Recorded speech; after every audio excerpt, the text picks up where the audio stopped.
Hello everybody, welcome back to True Gunners TV. First of all, welcome to all the new subscribers, by the way. Big up yourselves.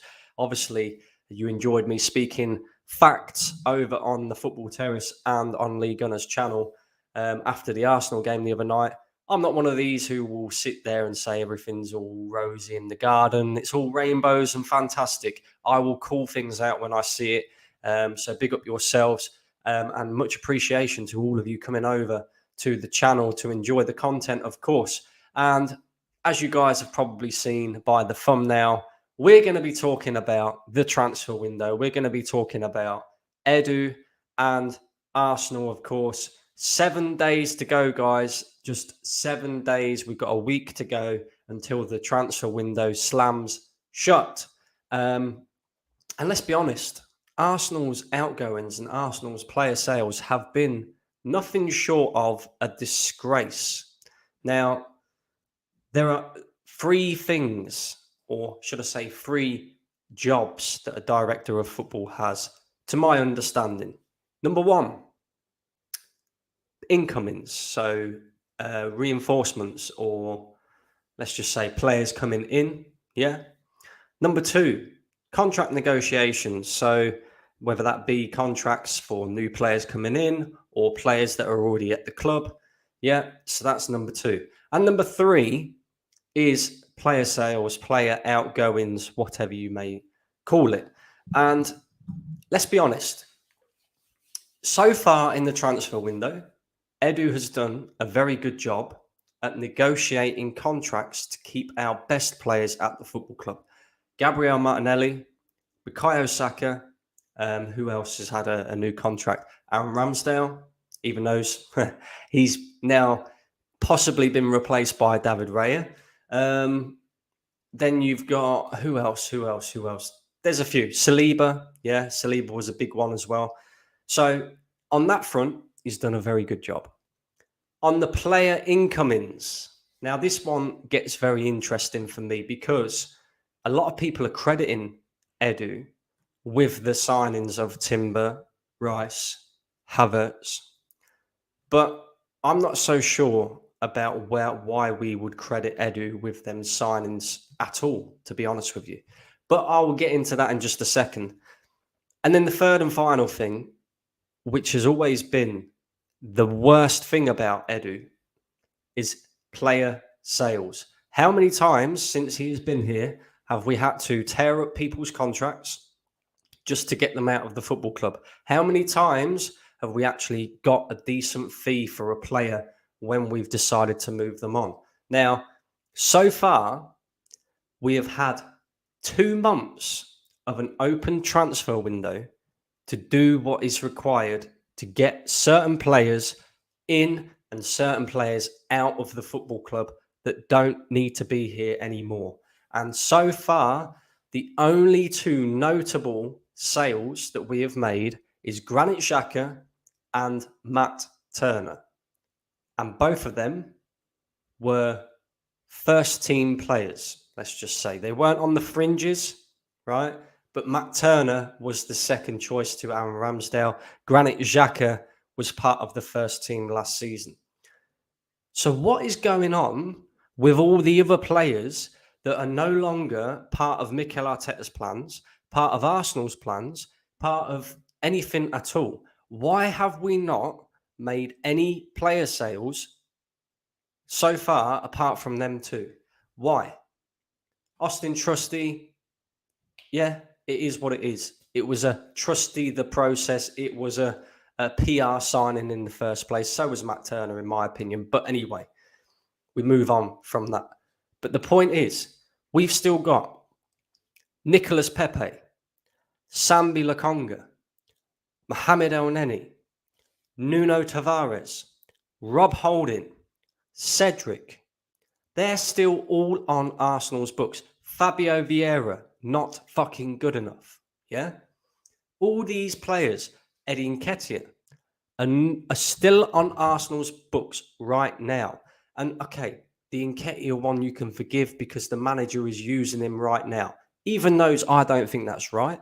Even those, Balogun should be the one being given opportunities, in my opinion. But we move. And the weirdest thing about all of this is if you look at the players that I've just named, they would be the first ones out of the door. If you're a competent director of football, the first players you would move out is the ones that are not in the manager's plans. At this precise moment, Arsenal are actively working to move on Balogun, which again, I kind of understand because there's a lot of hype around him at the moment. He can command a decent fee. Although if we sell him to Chelsea, shit, what are we doing? Number one. And Kieran Tierney. So why are they the priority to be sold ahead of Pepe, Lokonga, Tavares? Okay, Lokonga, yeah, Brighton are interested. Fair enough, right? But we've still got Tavares here. We are not going to sell all these players that need to be moved on within the next 7 days. It's just highly, highly unlikely. And I tell you now, if Edu does that, I'll be very, very surprised. Very surprised. We are going to be left with at least a handful of these players that are not required no more, still at the football club. And it is not good enough. Simply not good enough, especially when we still need a defender to cover for Timber and his injury now. We need a striker. We need a right winger who can cover Bukayo Saka. Mohamed Kudus is being linked, right? But the point is, there is still work to be done in this Arsenal team, and we are not yet there. But we're dragging our heels again. I don't know what date we signed Declan Rice, but it's got to be over a month ago. And Arsenal haven't done anything apart from sell Matt Turner since. Make that make sense, guys. Make that make sense. Because let's be honest, even with Yuri and Timber in this Arsenal team, we still didn't have enough. Even if he didn't get injury, and he's unlucky to get injured, by the way.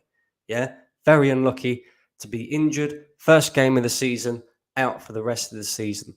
That is one of the unluckiest things that could ever happen to a player who's just signed for a new club. But if you deep it, right, and I've said this on numerous occasions, with Timber out, Tierney looking to leave, or potentially out the door, can't even make the bench for Arsenal now for some reason, right? We have the less defensive cover than what we had last season, and we're going to be playing more games this season. And when I say we're going to be playing more games, people look at me and go, we played the Europa League last season. Champions League and Europa League is completely different.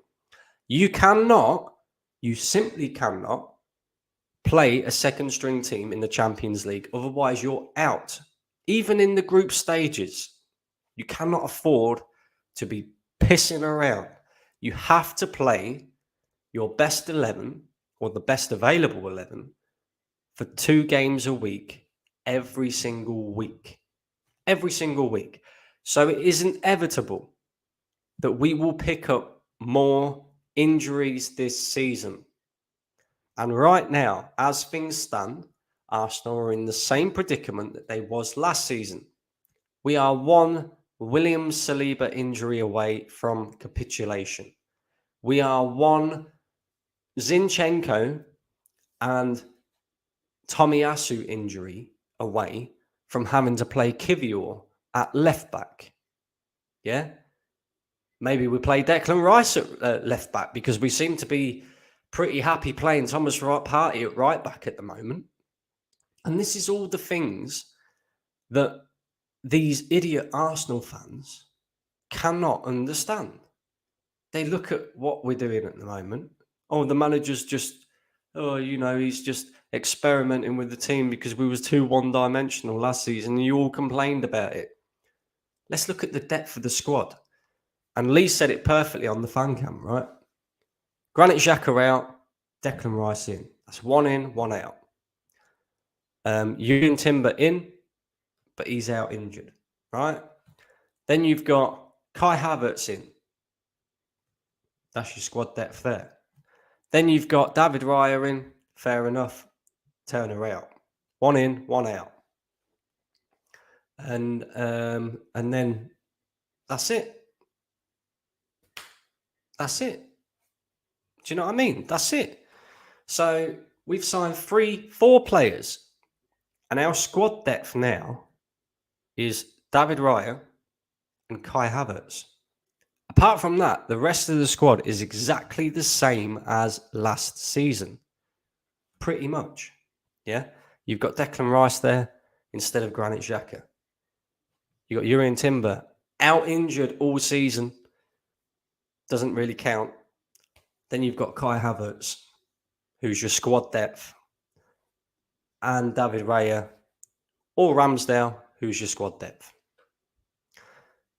So based off of that, does anybody actually truly think that we're going to go and do anything this season? Genuinely. Because all I'm hearing from people over the last couple of days, especially with regards in, the Crystal Palace result, is good teams that win league titles scrape results without playing well. Okay. And again, while I completely understand that sometimes you have to scrape results, not 2 games in a row, your first 2 games of the season against lower opposition who are going to finish in and around the bottom half of the table. That is just simply not acceptable. What does anybody think is going to happen when we go up against a bit more of a better side this weekend against Fulham? Yeah. What about when we play Manchester United? Okay, they're an absolute shambles at the moment, but every single time we play Man United, they're up for the game. So that's not going to be an easy game. Do you think we can get away with playing Thomas Partey at right back against Marcus Rashford? Really? Do you know what I mean? And I don't want to seem like I'm moaning all the time, because people are like, oh, you're negative, oh, you moan, oh, you're groaning. Oh. The fact of the matter is this season, the expectation is to compete for a league title and win it. Go far in the Champions League, win a trophy, go far in the other, competitions. Right now, I don't see it happening, guys. I genuinely don't. Like I said, we're a couple of injuries away from a disaster. And look, I might be proven wrong. Arsenal might sell Balogun for 40, 50 million pounds and then go and get a replacement for Timber. They might sell a few more of these players that are no longer required at the football club and go and get a right winger to cover Bukayo Saka. But one thing that is for sure is Arsenal are not going to sign a striker this summer. That's clear to see. So who is the equaliser to Erling Haaland? Because Erling Haaland guarantees Manchester City 30 goals every single year without fail. Even without Kevin De Bruyne behind him, he guarantees them 30 goals a season. Look at the way as well that Manchester City defended against Newcastle. I'm not even talking about their attack no more. Let's just talk about Manchester City's defence, because there's an old saying, yeah? Attackers win you games, defenders win you leagues. Or should I say, goals win you games, defences win you leagues. Look at the way they defended against Newcastle. A very formidable Newcastle team, a very dangerous Newcastle side who barely got a sniff against Manchester City. And yeah, okay, they didn't play great either, right? But look at the opposition they was playing. Look at the opposition we was playing. I'm telling you for a fact right now, if Crystal Palace had Wilfried Zaha still at the club and he was playing in that game on Monday, we would have got exposed. We cannot continue on with this experimental rubbish. And even more than that, right? If Edu doesn't get rid of these players that need to be moved on by the end of this transfer window, regardless of the incomings that have happened, regardless of the player contracts that have been signed, he should be sacked. Simple as. I ain't fucking around no more. Because when Stan Kroenke and Josh Kroenke eventually turn around and say, I think we've done enough now. It's time for Arsenal to become a self-sustaining model again, which they will. Then it's going to become a big problem. Because if we can't sell players and get a decent fee for them, then where's the money coming in to buy the next players that need to come in? Do you understand what I'm saying? So there's lots and lots of work still to be done at Arsenal, and lots of things need to happen. But let's not get it twisted, guys. We ain't winning any league title this season. Any league title this season. I'm telling you that now for a fact. And I don't care what any of the crybabies say. Oh, this guy's negative. Ooh. Cry more. Yeah? Because the point is, I've been right 3 seasons in a row. Lee's been right 3 seasons in a row. Northside's been right 3 seasons in a row. So maybe you lot might have learnt your lessons by now and gone, actually, we might not like their whole persona and the way that they go about it and the things that they say. But in actual fact, they always end up being right. So there's got to be some truth to what they're saying. Well, yeah, there is. So, maybe learn your lessons, listen for once, take a few notes. And yeah, I'm not saying you have to be negative. You can support your football club how you want. But don't come at me and talk to me about you're toxic, you're negative, you're this, you're that, right? And then turn around at the end of the season, like Dowd did, and say, "Ooh, we didn't win the league. Oh, they should change the rules. They should change it because Manchester City are too good, and it should be the team that's been at the top the most of the season that wins the league." All that shit. Can't be doing with that. Listen, guys, I'm going to get into a few of your comments. Pick up yourselves. I've got a few new comments in here. Steve's here as always. Big up yourself, Steve. And the McChronicle, Brandon, what's up, buddy? How are we doing? I'm good, bro. I hope you're all well as well. The whole lot of you. I hope you've had a lovely Wednesday afternoon. I've been at work all day in the scorching heat. It's hot here in England for once. But yeah, it is warm. Trusty, 5 million. Turner, 10 million, including add-ons. And Xhaka, 21 million. Only outgoing so far. So, like you just said there, we have recouped 36 million pounds so far in this window.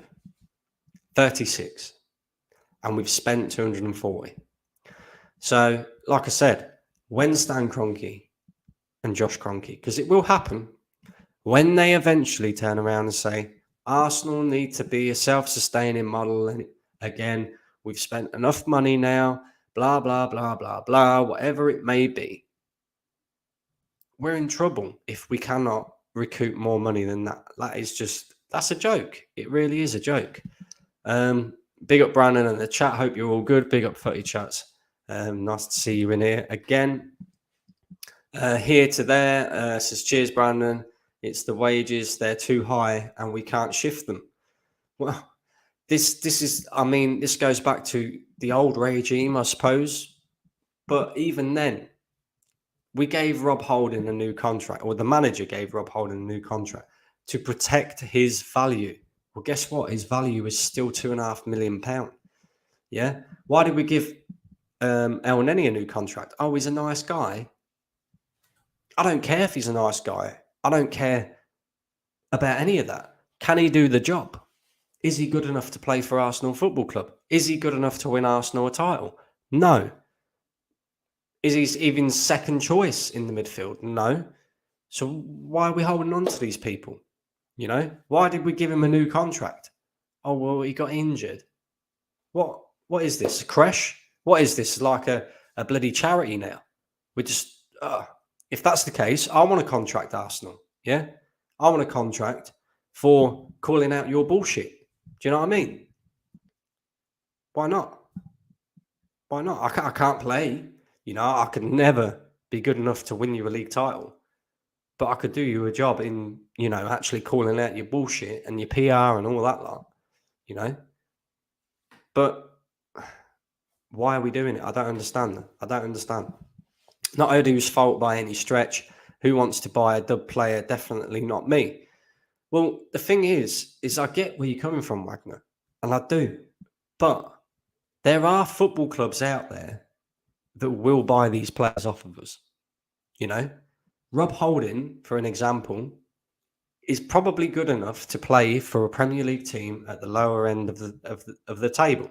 He could do a job for him.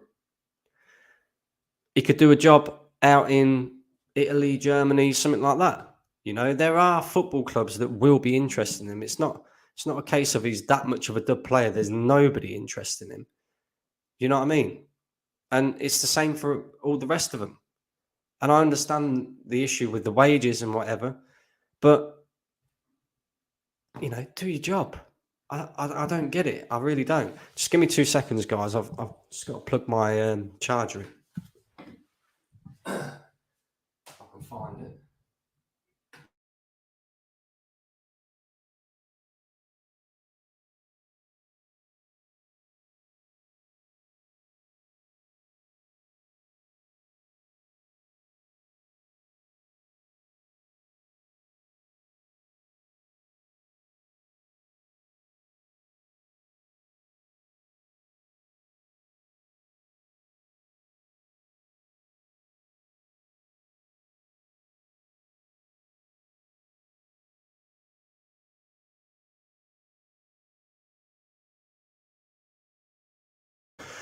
Sorry about that, guys. Like I said, Edu gets paid millions of pounds a year to find these players football clubs. Do you know what I mean? To get rid of these players. I'm not hearing any excuses.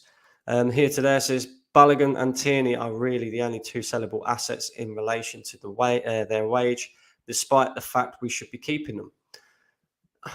Again, while I understand what you're saying, you keep your best players and you sell your dud players first. Do you know what I mean?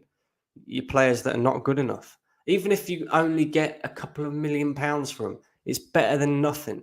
It's better than having them at the club, stinking out the place, taking a wage which we could be offering to somebody else. You know what I mean? It's like if you sold Lokonga, Tavares, Pepe, and all the others, you'd probably recoup enough money to go out there and buy a decent cover for Bukayo Saka or a decent left back, right back, centre back, whatever it may be. What we need at Arsenal, we need it. We ain't got time to be fannying around. We started the season already. There's 7 days left in the transfer market. I'm not hearing no more excuses. He's had 2 months to sort it out.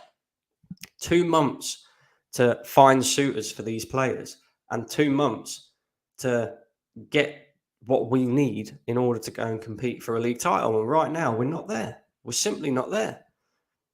Squad depth. I mean, how many of these players are assets and squad depth? Like, let me ask you this, Gunner 9. If we got an injury to William Saliba, would you like to see Rob Holding playing there? Because I know I certainly wouldn't. I want better than Rob Holding. We see it last season. It messed us up for the league title. We can't afford to be doing that again. We simply cannot. Pepe is going to play a lot more than you think. Look, I don't mind Nicola Pepe staying because when you look at his stats and his goals and assist ratio to his games played, he's actually not as bad as what people make out. He's not as bad as what the manager seems to think he is either. He just doesn't suit the system very well. So I don't mind Pepe staying and coming off the bench as an impact player or even being that cover for Bukayo Saka. But there are other areas on the pitch that we still need to address, bro. It's simple as that. Cedric is on 90 to 100 grand a week. Pepe is on around 150. No one is taking them, but I would keep Pepe for cover. He can score his goals 100%. 100%. I mean, why would you go? I don't understand, right? But the whole Cedric thing, this is where the regime is fucked up big time. And this will have a knock-on effect at Arsenal.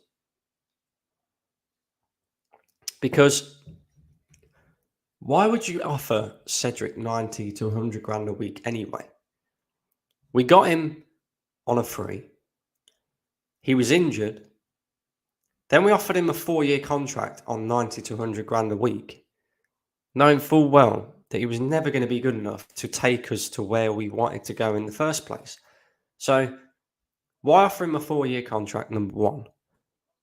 And why offer him that much money? I don't understand that. That don't make no sense to me.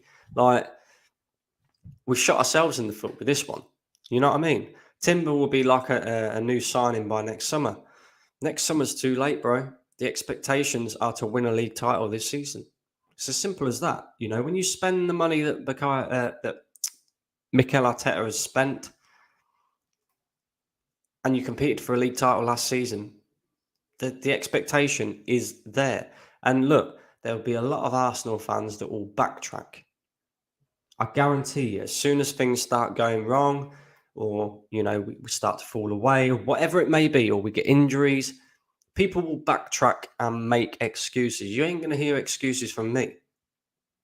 Yeah? You won't hear excuses from Lee. You won't hear excuses from Northside. Or the majority of the fans that actually hold the standards up here. Because there are no more excuses. There are no more excuses. You've signed 26 players since you've been a manager. Okay, Willian and whoever else was stopgaps, right? That's what I get told, stopgaps. But you still signed them. Yeah? You still spent that money to sign them. And the point is, when you've had this long in the job, you've spent that much money, and the expectation was there from last season, you've got to keep moving forward. Otherwise, you're done for. It's as simple as that. Brandon, we knew these players would be hard to shift. I blame the Havertz waste. We have ESR and Trossard who fill that role and wasted all those resources on Havertz. Yeah, see, this is the other thing, you know. We're going to see this season, but I've got a feeling he's going to die on that Havertz sword. Yeah, we sold Xhaka for 21 million after he had a good season, just to buy Havertz for 65 after being shit for 3 years, and still is. That's what I mean. Make it make sense. More than you can believe. Big up, Luke James. Big up. Lol, you made an agenda after going on AFTV. What do you mean? I made an agenda. What are you talking about? You changed the show name how many times today? Yeah, I mean, look, when you're doing things like YouTube, you have to think of titles that people are going to want to watch. And the thing is it's difficult to think of, bro. Like, I'd like for you to, but look, it's difficult. It's difficult. Squad depth for next season. You were saying you're happy about the loan still for Raya. Now you're complaining about outgoings. What do you mean? What do you mean? I am happy that Arsenal went out and got David Raya, even if that is on the loan deal. In fact, I think going and getting him on loan with an option to buy is probably the best bit of business that Arsenal have done all summer. Yeah, even better than Declan Rice, better than Timber, but because we've gone out there, we've gone Brentford. We know you've got a goalkeeper here that you value very, very, very highly. And at the beginning of the window, you actually turned around to Spurs and said, no, we ain't taking 30 million. We want more. But we're going to give you a loan with a potential buy option as well. Otherwise, you can let him run his contract down and we'll come and get him for free next summer. That is the best bit of business that Arsenal have done. So what do you mean? You're now complaining about outgoings? Of course I am. Of course I am. There's a reason why Arsenal couldn't sign David Raya on a permanent deal straight away anyway. And that's because of FFP, because we've spent so much money this summer, right? And we've not recouped any. So now it's time to recoup some money, you know? Tony and a versatile defender needed ASAP. Yeah, Ivan Tony, I'd take him all day long. Versatile defender, I mean, who would that be? I don't really know, to be fair, but we definitely need defensive cover. We need defensive cover. If Timber was not injured, I guarantee you wouldn't be chatting shit right now. Okay, my friend. I guarantee you that if you go back through my videos, in actual fact, I said Timber's a very good signing, and I really like Kieran Timber, but we still need more. And I've been saying it. So I'll let you go back through the archives, mate. Yeah. See what you got to see and then come back. No problem. Arteta has to change the system to suit the personnel and stop shoehorning players into suit the system he's using. This is the thing. Eventually we will get exposed. And when we do, all these little crybaby bitches, they're going, oh, you negative. Will all of a sudden be on the same page. But there's a reason why they're 2 steps behind. They're 2 steps behind because they haven't got the brain cells to catch up. Do you know what I mean? So we'll see. Eze was causing us enough problems Monday night. Yes, he was. And it's looking like he may end up being a Manchester City player by the end of this window. So, you know, £240 million spent and worse than last year. Why the F is Eddie, Tommy Ass who starting? Why is Holding, Cedric, etc. still here? Arteta out, says Alfie. Big up yourself, Alfie. Gunner 9 says Elise would have cooked. Don't have a deep enough squad. Yeah, Elise would have. That's the other thing as well. You got to remember this is a Crystal Palace side that was missing Elise. You know, they was missing some dangerous players from their team. They was never really going to do too much against Arsenal. Let's be honest. But even saying that, they still exposed us at times, and we was lucky to get out of there with 1-0. We genuinely were. It was our own fault last season, Brandon. We turned into cowards. And I still believe that we do have cowards, to be honest with you. I do. I believe that when the going gets tough, some of these players in this squad fold. And I don't think it will be any different. You know? What? Because we bought Declan Rice. It's going to all of a sudden change completely. You know? We got no Kieran Timber for the rest of the season. Kai Havertz, let's be honest, even the ones that say they rate him don't really rate him. So he ain't really going to, you know, pick up this team when it gets to the tough moments. It's going to be interesting to see if they've learnt from last season. But I don't see it. I genuinely don't. Hey, guys, if they try another lockdown, do not comply to these politicians, government. Bro, I'm going to have to ignore that one. I can't be political on YouTube. I'm good. I enjoyed Aston Villa game, 5-0 win. What a game. Yeah. I mean, when we lose, Man City are the best. When we win, the best team in the league. What do you mean? What do you mean? I don't know. I also watch Jez Collins' channel with Kenny Ken and Diesel. They're good to watch. I see you go on their channel at times. I haven't actually been on Jez's channel, to be fair. There's a theme of us buying ex-Chelsea players. There's no imagination. Yeah, exactly. We keep buying these ex-Chelsea rejects and all this, that, and the other. We better not sell him Balogun, telling you now. Big up Taib, how are you? Long-haired Yetis Cave says they live. They live there. They are not going anywhere. Big up Brandon and the chat. Big up yourself. It's a shame you weren't about, bro, because I could have done with you for Nottingham Forest preview, but yeah, it's been and gone now. Maybe later on in the season. I was positive like hell last season. We played some great football at times, and we should have won the league after the bottle job in the end. And after seeing how Arteta starts this season, no hope. This is the thing. We was absolutely destroying teams last season. And I just don't see that happening right now. They got squatters' rights. Big up long-haired Yeti. Who else is going to walk the dog? If there are no buyers, then there is not much we can do, to be honest. Okay, find buyers. You know what I mean? There's always buyers. Shut up, you're talking rubbish, sell them for a couple of mil. What do you mean?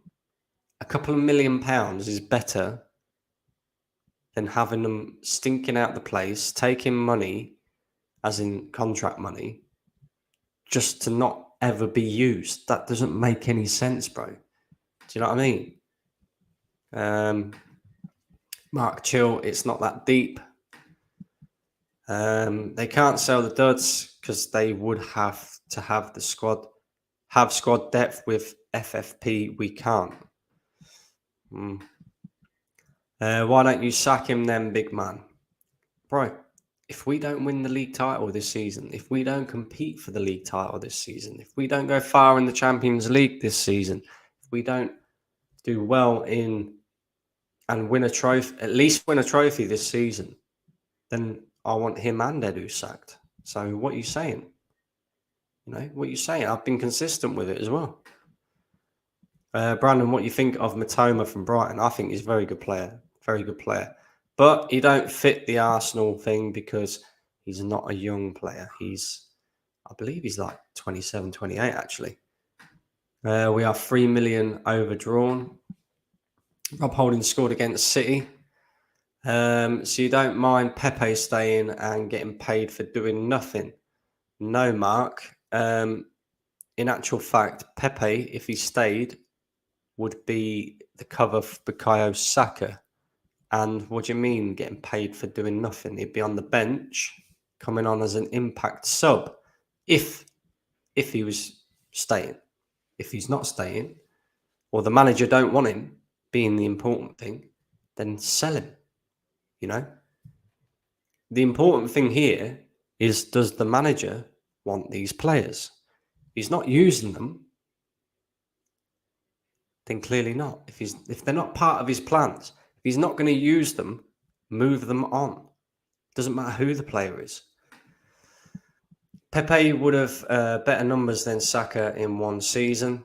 I don't know about that. They're talking about using Pepe, I heard, which makes sense.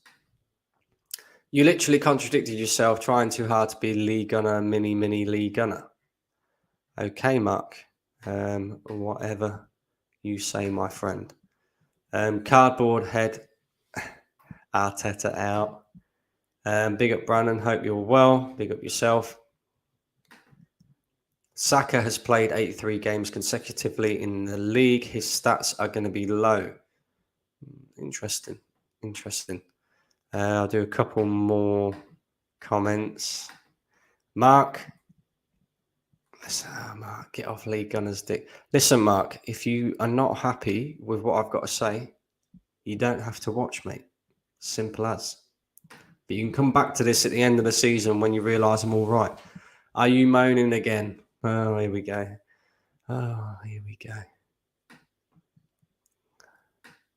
I love it how people come over and watch, but then they don't like what I've got to say. Strange. Mr. Bravo, afternoon from LA. Big up yourself. I hope LA's nice, bro. I hope you're doing all right. Breaking news: West Ham are on the verge of signing Mohamed Kudus via David Ornstein. Wrong move for Kudus.